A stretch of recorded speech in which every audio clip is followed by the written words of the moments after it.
Bueno, aurtengo eta azken edizioa irekitzeak herriko plaza honetan.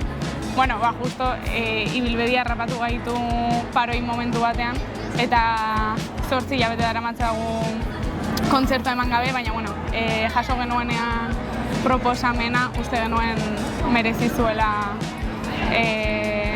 hori gure aletxoa jartzeak edizio honetan.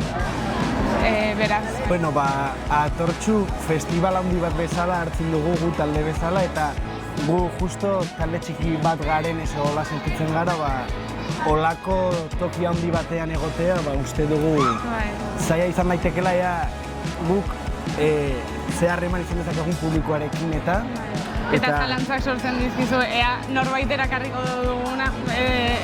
dugunik, baina esperientzia polita da eta egia esan beti oso ongi tratatu gaituzte eta oso gustora.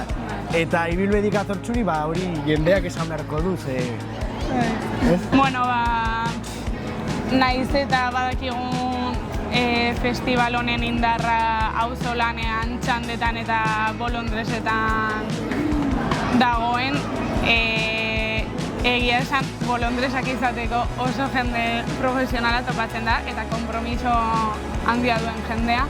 Eta egia esan beti antolakuntza eta ekoizpena iruditu zaigu paregabea, orduan eskertzeko da zen askotan musika talde batek egiten duenean esfortzu hori ekimen autogestionatuetan parte hartzeko batzutan egia gauzatuk zaiak direla, baina esan behar dugu Atortxon justo. Auzolan bikain ikustuna zer beti daude laguntzeko prest eta errastasunak ematen dizkigute, beraz.